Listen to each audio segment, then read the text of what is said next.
Hello, Marlins fans, and welcome back to a brand new episode of Fishology. Where here on Fishology, we will give you in-depth stats and analysis on your favorite Marlins players for the 2023 season. And with this episode of Fishology, we will be looking at the three newest Marlins players acquired at the trade deadline. There, right behind me, in Jake Berger, Josh Bell, and Ryan Weathers.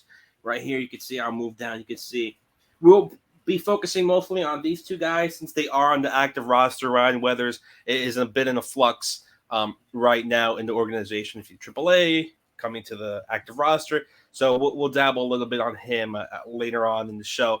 But as always, I'm joined by Ely Sussman and our chief fishologist, Louis Addeo-Weiss. Guys, how do you feel about this episode on these three new players?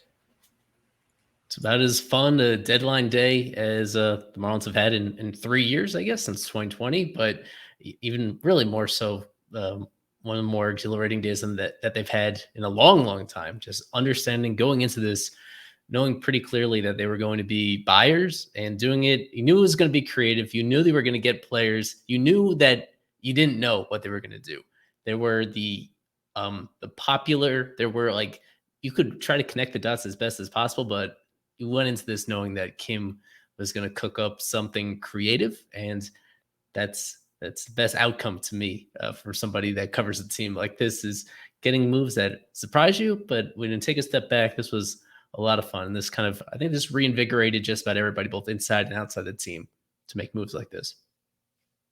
Yeah, I would definitely agree. I mean, it's one of those instances where you're excited because you kind of look at what they already have, and what they've built up over the years, and now what they're kind of bringing on. They kind of just feel like maybe just for this year alone, because I think these are a lot of, and some of the guys will touch on. I think the main protagonist of this episode, or at least the guy that we feel is the most impactful move right away, is more of a win now move rather than a kind of like long-term fix. But it's exciting to see because I mean, if you really look back like past deadlines, the Marlins made like marginal moves to pick up guys. Like obviously Starling Marte was huge and helped them in the postseason in 2020.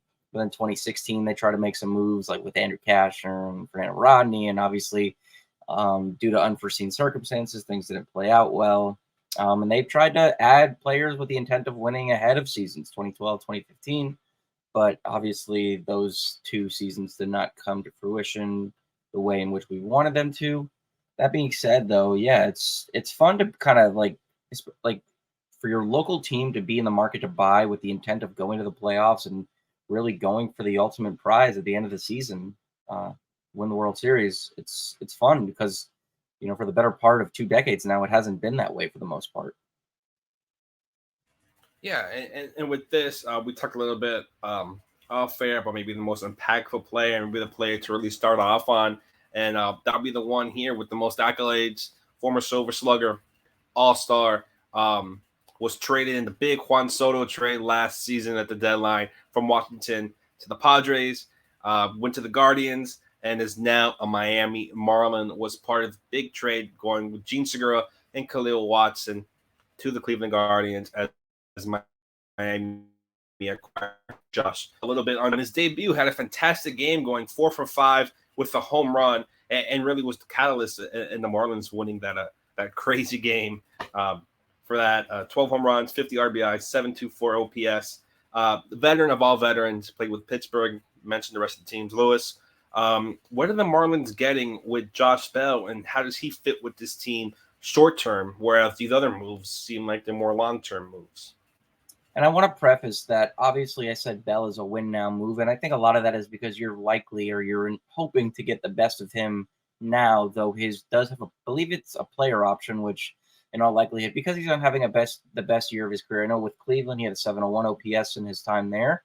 That kind of leads you to believe that even in what's going to be a weak free agent market for position players, he's still going to be a guy that's likely to exercise that option. So he is somebody that the Marlins were cognizant of acquiring, knowing that he's likely going to be here in 2024. But I think, it's kind of been espoused by everyone here, and just even the radio staff. It's just like the people on TV as well. He just has very good at bats, and he kind of, along with Jorge Soler, I would say that Josh Bell is maybe in that B minus B plus tier of a power hitter, at least now in the modern game. With you have your Pete Alonso's, Aaron Judges, and maybe your Trout and Ohtani's. He's kind of in that B category where he's like just a step below them, but he still gives you a different dynamic, and that is power in conjunction with the plate discipline that I think is so important. It lengthens the lineup for sure. Like obviously you could fantasize about Josh Bell and Jorge Soler simultaneously going well together at the same time, but I don't know. He, like I said, it's just you're gonna get more professional at bats, and the Marlins don't walk enough, and they actually haven't. And it's kind of been their crux for a few years now. But to get a guy who has more of a balanced approach, he'll strike out a little bit, but again, I think the combination of walks and power and just exit velocity as well just make him such an encouraging piece to add to this lineup. I think he'd do well in any lineup, but I think especially now in a team that's so power deprived, he's vital in what they can do down the stretch. Yes, same to you, Eli. On Josh Bell, tell me a little bit on maybe how he impacts this team in the short term, and maybe the financial situation the Marlins are putting themselves in with Josh Bell, again, training Gene Segura, and how Bell fits in that financial situation with them Fish. Yeah, this was an interesting one where, in hindsight, I think you need to give the Marlins a little bit more credit than we did at the time. It was kind of baffling to see Segura get as much playing time as he did as a Marlin, when it was evident pretty early in the year that he was, I don't know if you'd say in the decline. It was just evident that he was miscast as an everyday player, considering, especially when he was playing out of position and wasn't contributing defensively either, hitting everything into the ground. And it was a little confusing to see how often he continued to play all the way up into the trade. He was still the Marlins' primary third baseman every single day before being moved, only to get sent to Cleveland in this deal and be a big piece of this deal, being a bad contract swap. So this is a guy that was getting significant playing time, and then all of a sudden, the drop of a finger, he's gone from the team. He's out of the league entirely because Cleveland dropped him. And I wonder if it was all like a negotiating ploy, for that. I think you would think watching him every day that we understood that this guy was over the hill, but they continued to play him so that around the league, there wouldn't be this perception that they were desperate to get rid of him. So they did get rid of him in this deal. And the reason why they were able to coordinate this is because Bell is owed even more money the rest of this year, and he's owed a lot more money next year.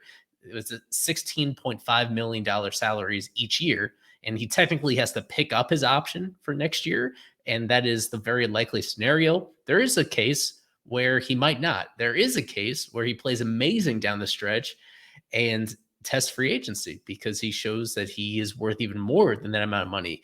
What the Marlins are betting on is something I put up on the screen for our YouTube audience. Is he is one of the top players in terms of underperforming his expected stats this year, in terms of his weighted on base average compared to his expected weighted on base average. Bell is number 9 on this list out of qualified major leaguers in the whole sport, of guys whose weighted on base is about 39 points lower than his expected weighted on base. As a player this year, this is right around league average, almost precisely a league average offensive player this season, which is troubling considering he is first base DH only. But the underlying stuff are a lot more encouraging, especially the expected slugging. There's a 62-point gap between Bell's actual slugging and his expected slugging, the difference between 400 and 460. And that's pretty substantial. So the Marlins, I think even the Guardians were kind of confused as to why the results that Bell were getting were so mediocre this year, especially relative to his career norms. And when you look at the underlying numbers, it is hard to explain other than a decent dose of simple bad luck that's been following him around for 4 months into the year. It was very convenient for the Marlins that in his very first game, he performs the way that he did, reaching base in total 5 times in this very first game, and 4 of those coming via hits, including one very long home run. So that showed up pretty quickly. I think this move made a lot of sense. They were betting on him more so than Garrett Cooper. So Garrett Cooper's numbers this year, the guy who sense in San Diego in a corresponding deal, like their overall numbers this year aren't that much different. Like you could even make the case that Cooper was doing a few things better than Bell was to this point of the year. When you look at the underlying skills that they have, Bell is the one that has a lot more upside for the rest of this year. And it's nice that he has that option for 2024 as well, whereas Cooper would have been a unrestricted free agent. And Lewis touched on the quality of Bell's at bats. You saw that even in Thursday's game, his second game, where he didn't really have eye popping results, but he still worked extremely deep counts. That has a really important, though indirect effect on the rest of the offense and how that goes. He's even a better runner. It's an upgrade in terms of base running compared to Garrett Cooper as well. This is a guy that could be substantially better if he plays up to his expected numbers. And it's hard to dislike this one. It's all about the price that you had to pay, and they had to include Khalil Watson in this deal, their former first-round draft pick. So it hurts to sell low on him and potentially see him become a good player elsewhere with a much-needed change of scenery. This was a creative one. I still think that there was a different way perhaps to land this. The Guardians were willing to cut bait with Bell at this point. They had acquired a separate first baseman in Kyle Manzardo in a separate deal. They have Josh Naylor playing first base. So they didn't really need Bell on the roster. You would think that the leverage was kind of in the Marlins' favor on this one, the way that they played it. So I thought there could have been another way to put together this deal, perhaps simply releasing Segura altogether and acquiring Bell in a separate without giving up much at all in terms of prospect capital. But I understand from Bruce Sherman's perspective that he wanted to kind of split the difference, where he's willing to spend a lot more money this year and next year. But at the same time, he wanted the Guardians to take on a big piece of that in Segura going the other way. So the money had a big role in this one. Ultimately, it is the Marlins compared to the Guardians, taking on a bigger piece of the money and taking a flyer essentially on this player that not all that long ago was one of the better sluggers in all of baseball. Yeah, and with Josh Bell, just looking up some more of his advanced stats here before we get into our next trade a little bit. Has WRC plus 101 on the year, so just barely above league average there. Expected on base, you have it there and everything, and then maybe we can go a little bit. Lewis, his BABIP 280. When you hear the BABIP 280, what does that maybe sound to you in terms of Josh Bell having that number for his BABIP? Well, I believe the BABIP this year is, if I'm not mistaken, I haven't looked at it recently. I believe it's 297, if not slightly above 300 at like 302. So that would illustrate that he's, getting a little unlucky. I did forget to mention this, and this is very important. It's that he is a switch hitter, and the Marlins recently don't really have any recent run of guys who were switch hitters. Eli probably knows somebody off the top of his head that he can name, in excluding a reliever who would identify as such. But I think that's another dynamic too that plays in his favor. I think one thing we didn't really touch on when you talked about how relatively even the two were offensively, I think the difference with Bell and Cooper is obviously, I believe Bell is younger, correct? Cooper's 32. He'll be 33 in December. Yeah. Bell also has exhibited a greater ability to stay on the field. So he's more of a durable player than Garrett Cooper. It feels like Garrett Cooper was Giancarlo Stanton minus a lot of the glossiness of Giancarlo Stanton. Always, he was very susceptible to injury, whether it was a freak thing or it was something, it's more serious, like a wrist or whatever the case may be. Bell gives you that durability, and I think that's very important because you could make the argument that the Marlins, though it would probably have only been marginally better, would have won, more than 67, 68, and 69 games and those couple of 100-loss seasons that they endured in 18 and 19 before kind of stumbling on some good luck in 20. If Cooper were in the lineup more, but having Bell, who I think prorated production is slightly better than Cooper, benefits them. And if you want to even espouse more on similarities, they're also just similarly poor defenders. Josh Bell is kind of kind of like Cooper, where when he first came up, you kind of thought that you could kind of flirt with the idea of hiding him in a corner when he wasn't playing first base, just with the concept of keeping his bat in the lineup. But then, as we've seen, he wasn't a good outfielder, and he's kind of just shown that he's not a great first baseman either. But I think he's serviceable enough that he'll, should he produce, he can kind of hide some of that bad defense. And listen, the Marlins have kind of already gone in this year, though I would make the argument for the most part that it's played a lot better with guys playing out of position and having success.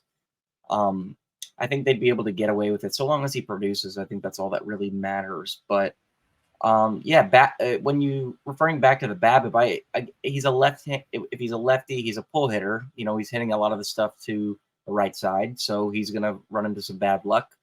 But a suboptimal BABIP would just indicate to me that's bad luck. If you're not, league average with your BABIP and you're still putting together good plate appearances, I think you're getting a bit unlucky. But he hits the ball hard enough that he's probably always going to have these scenarios where he's underperforming his underlying metrics. And I think that's just kind of what you have right now. And, Cleveland's kind of been offensively starved the past couple of years. Even now, Andres Gimenez having a subpar year for them, that probably doesn't help when your first baseman isn't kind of picking up some of the load of your struggling second baseman that you just committed to for 7 years. But I think, maybe a change of scenery was something that he needed.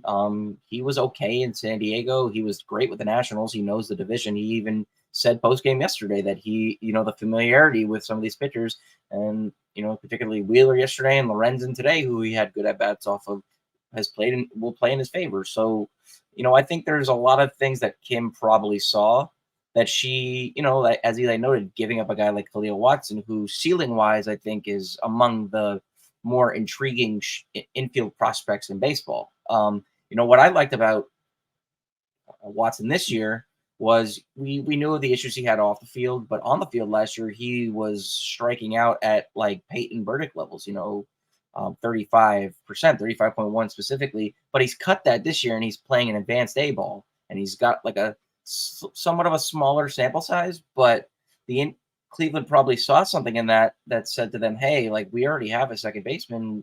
We need to build an offensive core. We know how to work in developing pitchers. We need to kind of figure this out offensively. And, it's easier to part with a guy that's in his early 30s than it is to part with a prospect that's just turned 20 that you feel you can nix more value out of. So smart on them and smart on the Marlins to kind of see that, hey, like he's probably due for some positive regression. And that's, that would maybe justify the trade to me. There's a million ways you can go about saying. You could say that Cleveland will probably make out better in the long run if they keep Watson and he produces for them at the big league level, or they convert him into another player with another team. It remains to be seen, but I think you can't really be all that upset, especially when you're also ridding yourself of watching Gene Segura hit. And no offense to Segura, he was great in the clubhouse. He was very welcoming with us, but he was kind of built to fail as a Marlin. Ground ball heavy approach, as Eli preface. For the first 3 months of the season, he was so double play prone. It was kind of hard to watch. And, despite hitting the ball hard and not striking out a lot, but then he was playing out of position. And there were times where we kind of saw that manifest and you kind of saw a shortstop playing third base. And you're like, yeah, this experiment is a failed one in that. But, I think this trade, and just for everything it's 2 games, so you can't really make that much. But, it's definitely a win for the Marlins right now. It could turn ugly quickly, as all of these deals can, but it kind of just remains to be seen. Though I'm content with it. I'm very content, and with a good chance that I'll be very satisfied when the season is done and knowing you have Bell for next year too. Yeah, to quickly follow up on one thing you mentioned a few minutes ago about him being a switch hitter. The Marlins haven't had regular switch hitters in a couple of years. Most recent one that got substantial playing time, Sandy Leon. And I think a lot of us would probably take Bell over Sandy Leon. We'd probably take Bell with one side from one over side Stallings. of the plate. Yeah. Yeah. So it has been a while. It was Sandy Leon in 2021. It was Jonathan VR for 1 year in 2020. That did not go well. This is a player that they have not quite had somebody like this in a while. And yeah, he's a fun player. Yeah, so we're 20-minute mark. We're gonna end the first trade topic there with Josh Bell and go ahead and talk about the other trade. Um, Probably one in terms of the biggest, maybe long term for the Marlins. A Jake for Jake trade. Marlins sending number 4 prospect via pipeline Jake Eater to the Chicago White Sox for Jake Berger. No relation to our own Noah Berger. I'll add there, but with Jake Berger, 218 average, on base percentage 286, 527 slugging, 813 OPS. And what the Marlins are getting here, you're getting, I would say, maybe 2 factors. You're getting home runs and you're getting strikeouts. He will strike out a lot, but at the same time, it's almost trading that off for a guy who can hit home runs. Lewis, talk to me about what the Marlins are getting with Jake Berger, team control to I believe, 2028.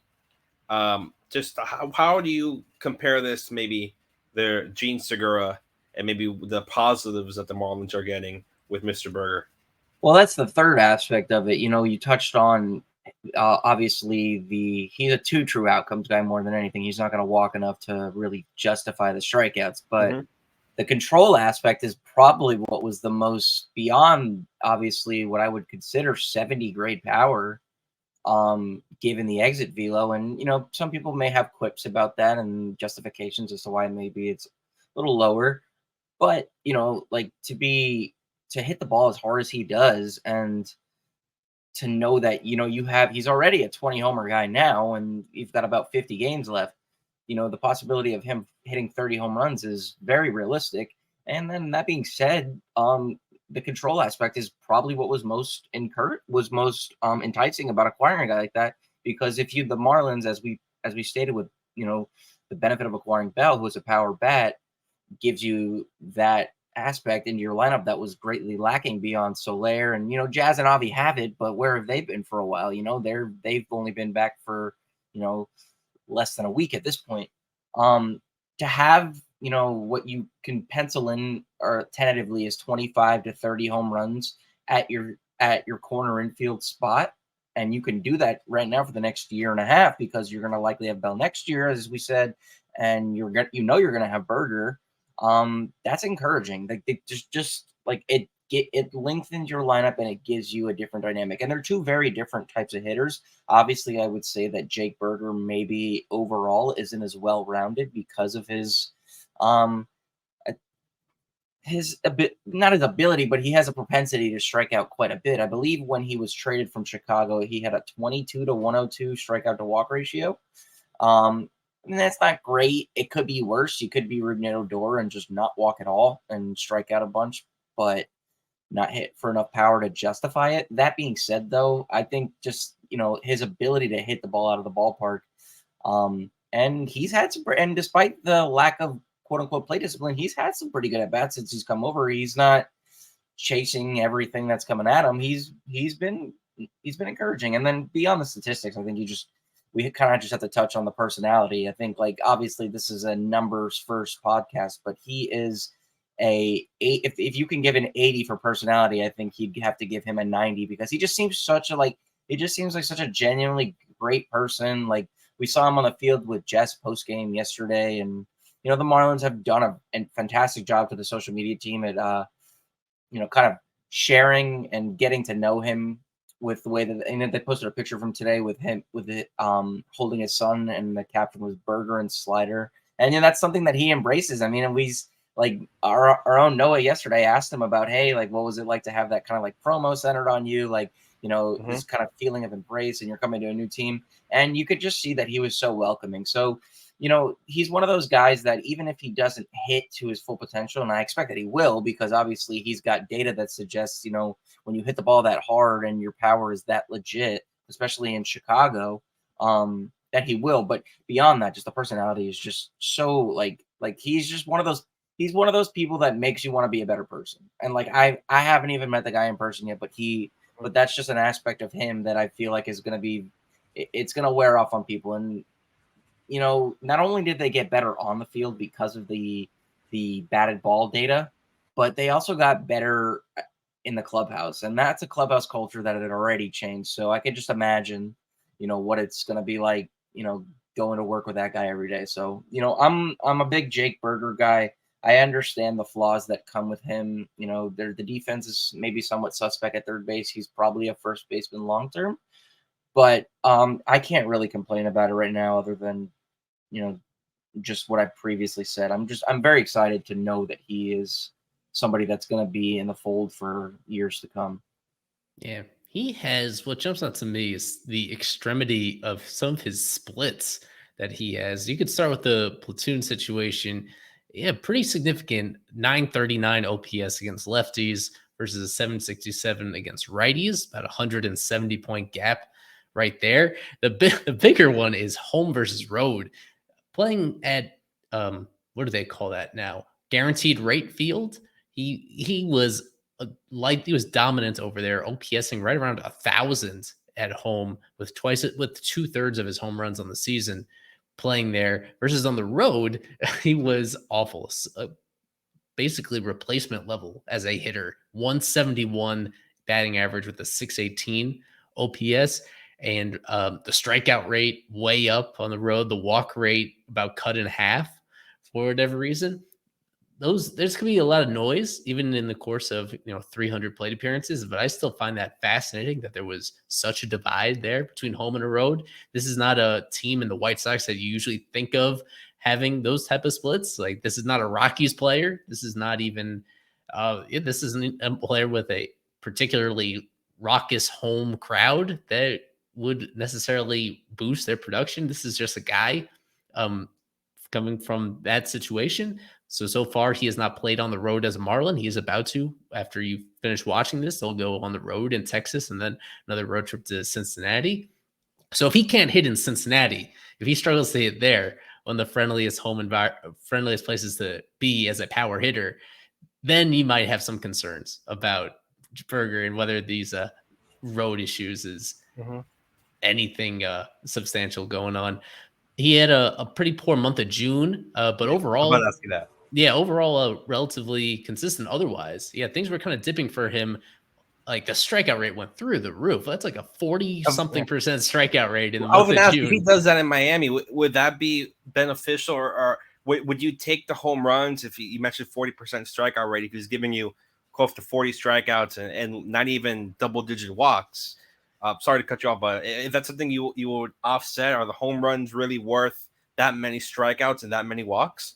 No. This is, right. I agree with Lewis that this is a player where he does have many years of club control. He could theoretically be around a while, but I think he's somebody that, in a much different way than Segura, I think he is also miscast as an everyday starter at this point based on what he's shown, because this is a guy where I think you can point to particular matchups. You need to be very conscious of the kind of pitchers that he's facing and try to put him in situations where he's less prone to swinging and missing, less prone to chasing. It's not just the strikeout issue in general. He's putting himself in these strikeout situations because he is towards the bottom of the barrel and chasing pitches out of the zone. So I think it is, especially when he's going through certain slumps, there will be times where it behooves the Marlins to have him not in the lineup and have him available off the bench and then bring him in as a pinch hitter in situations that are advantageous to him. This is a player that I think could be relatively streaky, just based on, the the vulnerabilities in his game in terms of putting balls in play. But this is the prototype that having this kind of power and playing in the infield, this was so sorely needed by this Marlins team. And I guess Bell folds into that as well. This infield as a whole, there's just been so little power production from about what constitutes about half of their entire lineup, because Arise is amazing, doesn't hit for power though. And on the left side of the infield, none of those guys, whether it was Segura, whether it was Wendell, whether it was Birdie, that's another thing that's absence from their game as well. And even Cooper, relative to other first base DH types, was average at best, if not a little below average in terms of over the fence power. So Berger, because of the context of the team that he is on, he balances that out very well. Like, there are going to be situations where he's going to help them cash in on runs and put up crooked numbers, where we've seen for a good portion of this year times where they've left guys on base or where they've had a lot of instances grounding into double plays because they have a lot of players that are programmed towards hitting ground balls. And let me just double check his ground ball rate. Like my theory, my impression is that Berger is a good fly ball guy. As a whole, he's right around league average in terms of ground ball rate. So relative to the rest of this Marlins team, though, that is a big improvement. That is a nice variety to have somebody that is not super ground ball prone. But just finishing up on a couple. There's a factor I wanted to touch on and maybe get your take on, Eli. We've talked a little bit here in the past about park factors, and park factors, for those who aren't aware, is a metric that kind of it's 100 is considered baseline for both, and anything below 100 favors pitchers, and anything above 100 favors hitters. You know, if something's 99 for pitchers, it'll be a 101 for hitters, etc. It assesses offensive production in that ballpark and then assigns a score to it. Given that he's played in a primarily pitcher-friendly division, now he's coming from the American League Central. Kauffman Stadium is generally regarded as a pitcher's park. Target Field, Comerica, and Guaranteed Rate, and Cleveland. Do you think that maybe that playing in a division, and he's going to have, obviously everybody plays everybody now, and he's really only going to play a handful of games in those ballparks per season. But do you think maybe that more advantageous ballparks by park factor, because obviously we know about PNC, or we know about Citizens Bank, Citi Field has in recent years become more of an offensive ballpark. Nationals Park generally plays more favorably to hitters, and Truist is another one of those ballparks as well. Do you think maybe that the exposure to ballparks where offense is more offensive friendly, do you think that maybe plays in his favor, or do you think that could possibly even exacerbate his aggressiveness because he's like, oh my God, I'm playing in these ballparks where like I have better chances of doing damage because the ball tends to carry a little bit better here, or generally speaking, production is up in these ballparks relative to where it was before? I'm not going to focus very much on that in this new modern world where divisional play is a much smaller piece of the pie than it used to be. So they obviously do play those teams more than any other, but as a whole, it represents now less than a third of your schedule, all things considered. And in this new setup, you now play every team at least once. So the fact that now he'll still get to visit a couple of those old AL Central parks that he used to play, I wouldn't read too much into that with him. It should be noted, though, that you have concerns sometimes about players coming to Miami as power hitters, and for whatever reason, the home runs go away, or a lot of them do. That some of the balls that were flying easily out of other ballparks are dying on the warning track in Lone Depot. For what it's worth, Baseball Savant and StatCast, they estimate how many, like the weather ballparks, they estimate your expected home runs in different ballparks based on the dimensions of those ballparks and the conditions there. Berger, 25 actual home runs, and 24 of those 25 would have been gone at Lone Depot, according to their estimation. So there's optimism that he has so much power, and a lot of these home runs are clearing the fence by a big enough margin that the change in scenery will have a very minimal impact on him. That his power is to such an extent that it carries no matter where he goes. I think that's one aspect that's very important. As we've touched on from the beginning, he's a very limited impact player if he's not hitting those home runs. He needs to be like near the top of the league in home runs per plate appearance to make himself anything close to an above average regular. That is so much of his value right there. And you're going to live with the fact that he's just not going to get on base very much at all, because you hope that once every 4 games that he plays, he gets a home run. And there is some optimism just because of the loudness of that contact, that perhaps he could continue to be that premium home run threat that he already was, even though he's come into a much different environment. Yeah, and with Jake Berger, I think one thing we have to mention, this is the most playing time he's ever gotten in his career. Last season, he was fluctuating between AAA and with the Chicago White Sox, only 51 games, and here he's getting close to 90. He still hasn't even fully developed in the major league level. He still hasn't even played in 100 games in the season. So that's something that still has to be watched there with Jake Burger, and coming from the White Sox. Lewis, how do you think Jake Burger maybe progresses? Let's say, what's his expectations in a full 162? Maybe games played for Jake Burger, 150 or around that. How does he maybe project in a full season? The comp I made ahead of the broadcast tonight was Mike Moustakas, and I don't know if he's played enough games to merit similarity scores. Baseball Reference keeps track of that, but when you talk about power and lack of on base, I think Burger possesses a lot more power than Mike Moustakas, though I believe Moustakas hit 39 home runs in a season for Kansas City once. Then I think you're going to have that kind of player, and that also factors in the fact that he doesn't walk a lot, he doesn't play great defense.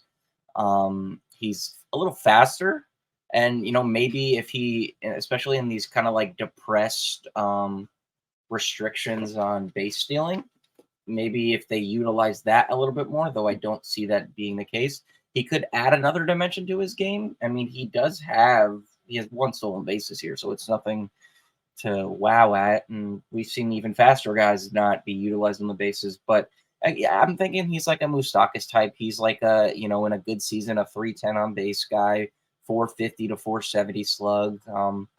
His better end may be a 500 slug, but a lot of things have to go right for that to be the case. I think you're going to get 150 to 175, maybe some years 180 strikeouts, but when you, as Eli said, when you have the power that he does, you kind of just have to live with that. But I also think long-term too, he's probably more of a first baseman because of his physical appearance. He's played a little second base. Obviously, he's got some DH time because, as you guys noted, he hasn't played a full season. So you kind of want to keep him fresh, but you want to keep that power bat in the lineup. So yeah, it's power and strikeouts, as we already said. He's going to do both of those quite a bit.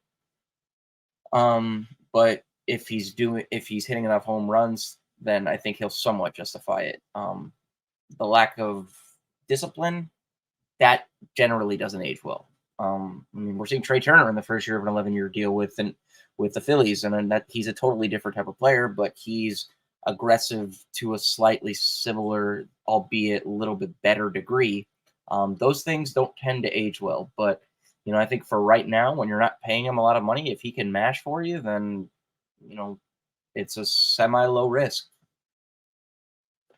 Yeah. Eli, any final thoughts or any metrics you want to go over with Jake Burger before we get into this final acquisition from the deadline day?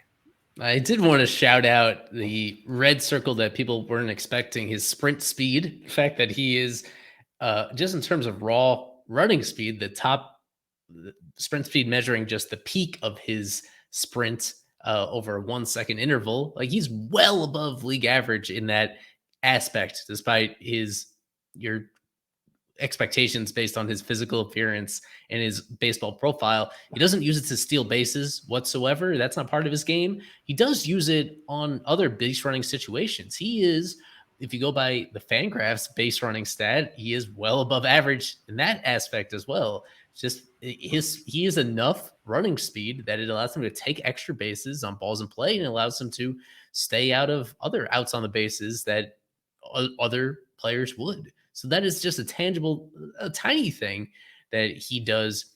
Something that comes into play in late game situations. Just to give you an example, we were stressing on a Wednesday night extra innings when Jacob Stallings was the automatic runner on second, representing an important run, and the big dilemma about whether the Marlins should leave their only catcher in the game because he was such a liability on the bases.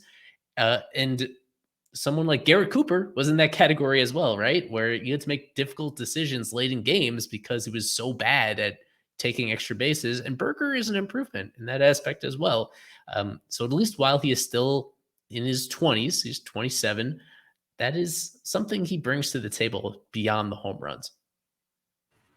All right. So I think I'm going to finish up with a little Jake Burger talk again, not related It's a Noah Burger there. Home runs, strikeouts, and under team control for a very long time. So this final acquisition from the Marlins made again right at the deadline, right at 5:59, the Marlins got it in for pitcher Ryan Weathers of the San Diego Padres. And with this, the Marlins got traded. I think you mentioned Eli, their longest tenured Marlin in Garrett Cooper of 6 seasons, and Sean Reynolds, relief pitching prospect that Kevin and Alex Carver are infatuated with his transition from a hitting prospect to a pitching prospect. With Ryan Weathers, only 23 years old, so again, he is very young. He's not a free agent till 2028.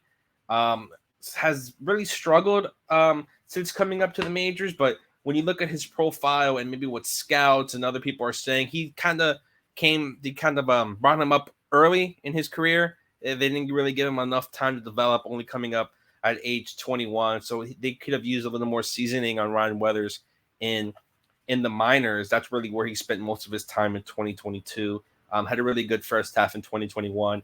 This season, not so much. 6.25 ERA in 44 innings, a FIP of 580. So towards FIP playing a little bit better than what his ERA says.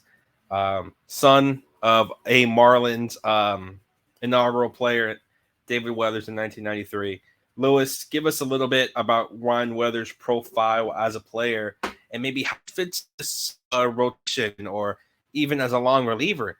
I don't think a lot of Marlins fans predicted that Ryan Weathers would be the starting pitcher that they would have acquired and who they traded him for. But tell us a little bit about Mr. Weathers. Yeah, so obviously you prefaced that his dad pitched. He actually, fun fact, threw the first pitch in spring training in 1993 for the Marlins as well. So that's a fun little popsicle stick fact that you guys can kind of tell people when you're in Jeopardy social. question. That was a But Jeopardy anyway, question. Giving up Armstrong was tough. I know Eli had been big on him too because he was a converted two-way player like Dane Myers. He just kind of went the other way. Sean Reynolds. I'm sorry, you're thinking of Sean Armstrong. I'm thinking of thinking of another picture. Too many Seans, He's probably pretty good too. But converted, but anyway, converted to pitching. He was called up at one point earlier in the season, and then he kind of just never got a chance to appear in a game, though I kind of wish he did. But as for Weathers, I think if you assess the trade, Cooper's a free agent at season's end. I doubt he's going to get a qualifying offer because he has, like I talked about with Bell being more durable, Cooper has never been durable enough to maybe even and produce enough to merit that kind of deal. Maybe if he had a full season of production like that, that would make a little bit more sense. But if you were just going 1-1 and you got Weathers for Cooper, given the amount of control that he has, it's a win for the Marlins, and it'd be a short-term win for the Padres because obviously they're going to get a good big league hitter for however long he's there. That being said, though, some of his StatCast metrics are just so ugly. Like, I mean, he doesn't throw that hard, and he doesn't miss any bats. And that's a very bad thing, especially considering the fact that, his control isn't horrendous, but I don't know. Like, it's in this day and age, like swing and miss is kind of what you need. Like I don't think he's gonna, even if he were to succumb to being a reliever, he's not Richard Blyer. He's not gonna get away with, throwing low to mid 90s and not punching guys out. Like those kind of relievers they're just not in fashion right now. There's very few of those guys that, even in recent years before that was the case, that were able to get by without punching out a lot of guys. The benefit of acquiring him too, despite the club in conjunction with the control, is he does have minor league options. So if he were to theoretically be called up and struggle, like you still have some chances to kind of send him back to minors and hope that he gets things right. That being said, though, it's just like I don't know. Like he's encouraging. Like you're hoping that maybe you can get something out of him, but what he's shown at the big league level so far has been nothing that excites you beyond maybe his hard hit rate is okay. He's about an average pitcher when it comes to controlling walks. But I don't know, like you look at his Savant page and you're just like, like why did we acquire this guy? But stranger things have happened. He could develop, but as of right now, I mean, I don't even know like what kind of role he would occupy on the current roster because they're fighting for the playoffs. The way I see Ryan Weathers is, because you don't really know what you have in him. Say the Marlins, struggle in the next 20 games or so, and they played themselves out of a playoff race. He's maybe a guy that you can audition for next year if they're out of it, but he's one of those guys that, his spring training will be if they're not in contention later this season. But right now, it's just like I don't even know what role he would occupy on this team. Name, I need to clarify something.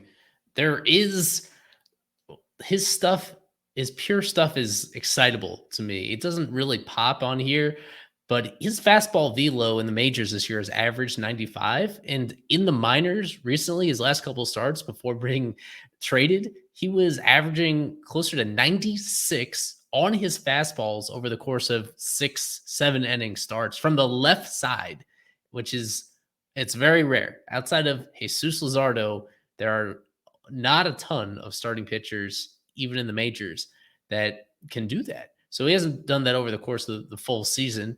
In fact, even just as recently as last year, his velo was a little bit more run of the mill. But the arm talent is there, and the changeup is seemingly there too. It's the lack of a third pitch that has really held him back. So he throws a sweeper these days, and it's that it doesn't really. He hasn't been able to put together the full pitch mix. As Daniel, I think, mentioned up top, he was rushed to the majors quite a bit. You look at the regular season stats that go back to 2021. He debuted in 2020. He debuted in the playoffs for the Padres in 2020. Pitched just one game during that playoff run in relief. He was rushed, and I think that put his development in a wrong spot. The reason why he was rushed in the first place is because he was a very highly regarded prospect. And I'm not the first one to bring this up. The very vague similarities that he has to where Jesus Luzardo was at this time just 2 years ago, where he had the prospect pedigree. He's still so young. He's seemingly fully healthy at the time of his acquisition. It's just that his stuff is not being utilized in a way that is having any success. It is baffling that somebody with his ability is unable to get chases, unable to get Ks. The fact that he is so far down on the wrong end of the spectrum in that category is really confusing. And there are some guys that they don't quite figure it out, or they don't figure it out consistently. But there are others, like Luzardo being a good example, who over the course, when he gets in front of the right person, specifically Mel Stoudemire Jr., and then he gets an offseason to really analyze that stuff and work with particular adjustments in mind, that could come back and take a huge leap pretty suddenly. What is annoying, I should say, one thing that is just disappointing about this deadline is that they didn't make any effort to improve their immediate starting rotation situation. Even Kim Eng, speaking after this move, she was very she didn't try to sugarcoat it. She didn't try to sell him as an immediate rotation plug-in, as simply somebody that was depth in that situation, anticipating perhaps more injuries before the end of the year. He's somebody that she thought would be all right to make a spot start for this team when they needs it. But this team really needed a ready right now starting pitcher to help keep things together. In considering those injuries are probably inevitable over the course of a 2-month span. And so they didn't do that. And I think it's putting unfair pressure on somebody like Weathers, who at this moment really should be in AAA to figure this stuff out at the moment, and should not be put in that position to make spot starts for a team that's gunning for a playoff spot, considering how far away he is from being successful in what has now been several other previous opportunities. He needs time to really address, why it is that hitters are able to make such hard contact against him. Well, I should say limiting hard contact isn't really the issue, but the fact that in select situations, why he's so vulnerable to balls put in play in general and the occasional home run with him. So Yeah, that is what was confusing to me about this whole deadline as a whole. Even though I think all these guys are interesting for different reasons, I do have some long-term hope for Ryan Weathers. Um, let's not, yeah, I wouldn't put any immediate expectations on him for the rest of 2023 because he has a lot of work to do to, yeah, figure out how these pieces fit together. There's any way you look at it, it hasn't worked for him at the big leagues to this point. Yep. Lewis, any final thoughts on Weathers and maybe how you would project him for the Marlins? Looking like someone who'll probably be in AAA now, and maybe some of his AAA stats to look at from this season and maybe the prior seasons. Again, to be taken with a grain of salt, just because the league he's playing in such hitter friendly. So maybe some of those stats are just a bit inflated just because of where he's at in AAA. But Lewis, do you see Weathers maybe fitting in to this system, this rotation, and maybe do you personally? I know we talked about. Do you see him more as a long reliever, or maybe again a back end starter? I think right now, as I stated, I think if down the stretch, and you kind of hope this is the case, though maybe for his development it would be best, he gets the chance to start. That being said, now, given he's largely unproven, I think the Padres have done a very poor job with his development and rushing him up when they did. So yeah, like he kind of just for now, I think for the betterment of the Marlins, maybe short and long term, you keep him in the minor league so he can continue to fine tune. I believe the sweeper is what he swapped the slider for out last year. So you need to allow him to work on that pitch, and some of the early returns on that pitch are okay. I mean, the expected slugging is slightly lower than what the actual slugging is. But he if he could kind of just further develop a third pitch, because you really, there's only, for every Spencer Strider, there's 100 other guys who try to start with two pitches and it doesn't get done. I think he just needs to, spend the rest of the year to, fine tune things. It's really all it is. He right now, he's not somebody that I think makes them better, but I think long term, should he figure things out, whatever role that's in, I think he will be. He could be an asset, and he looks just like Steven Ogert. So I mean, like, you can maybe fool some guys. The Marlins have their own Mike Trout, Hunter Renfroe combination going on there, but yeah, statistically speaking, from a team building perspective, 2023 in the midst of a playoff race, he's not somebody that I see being a core piece to what they do now. Long term, maybe, but 2023, no. I still think he's got a lot to do before he can take that next step at the big league level. Yeah. Again, you mentioned our Mike Trout, Hunter Renfroe. It's Steven Okert's younger brother, and Ryan Weathers. Again, lefty. Who knows? Maybe they need to spend some time together, see if he can help out the young Weathers. Eli, final thoughts on Weathers, and maybe he could go and bunch all these three guys together. I still think that I think the Marlins, it's a good project for the Marlins at this time. Somebody that as soon as next year could come into camp as a dark horse rotation candidate and surprise everybody, make a big leap. Then this deadline overall, as the way that Kim put it, is that they entered the deadline realizing or thinking that adding bats was the main thing they had to tackle. And I don't totally disagree. I just thought that starting pitching had to be almost 1A and 1B in that conversation. And for them to come away without any additional rotation needs, it really still leaves them very vulnerable. Really just one injury away, one setback away when it comes to Yuri Perez. If he doesn't come back as soon as they think he will, or anybody goes down that they've been relying upon to this entire season so far, I think they're cooked. They just don't have very many alternatives at a time of year where their strength of schedule is getting harder than ever. This was a fun deadline, though, because it added guys in both Bell, Berger that bring so much power to the equation. This is a team as deep into the year as they are, despite being in the playoff race, they are bottom 5 in runs scored. I think they're even lower than that in home runs this year. So it's more fun to have options like that outside of Soler and outside of Jazz. They needed over the fence power. They needed guys that could change the game very suddenly.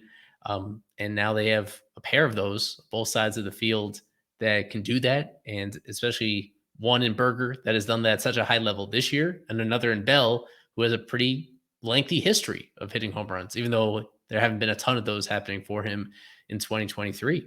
And what the price that they gave up, ultimately, they didn't give up all that much in terms of things that will come back to regret them down the road. I think this is a team that is they recognize that making the postseason would really make a substantial difference for them moving forward. And the money that they have now committed for beyond this year really isn't all that overwhelming when it comes to Bell. And when it comes to Jake Berger, still pre-arbitration eligible. The fact that they unloaded Segura in the process, and that they still have a lot of big questions to answer long term, especially at the up the middle defensive positions. And they're hoping to kind of patchwork their way through that the rest of this year at shortstop, at center field, at catcher. Yeah, it's an interesting team but I think one that this year is going to be one of their better chances to make the playoffs. Things have aligned in such a way that they are close enough in the conversation that they just need a few more things to go their way the rest of this year in order to sneak in for the first time in a full-length season in 20 years. And that would just make such a world of difference in terms of the morale of the entire organization. And maybe that would embolden Bruce Sherman to continue expanding payroll. Yeah, ultimately, that is when we talk about the numbers behind the Marlins. And we've seen evidence in other aspects of other teams that they spend as much as they want, and it doesn't really get them very far. Now, this is a Marlins team where I feel like just spending a little bit more money and continuing to like inch towards the league average in terms of payroll, that helped them actually complete this team. Yeah, for the moment, still somewhat of an incomplete team, still one that needs to squeeze out a lot of close games. But yeah, got to put a whole lot of faith in this one run magic to continue the rest of the year. And yeah, they have a roster now that has enough power, has an improved bullpen before the deadline. They made enough moves that way that we think will translate down the stretch. There's a path to keeping this going for the final 2 months. Yeah, so we're going to leave off on that wonderful note by Eli. For myself, Daniel, for Louis Addeo-Weiss, for Ely Sussman, this has been Fishology. Make sure to subscribe. Check out Fish on First on Twitter, all of us on Twitter. And always, go fish.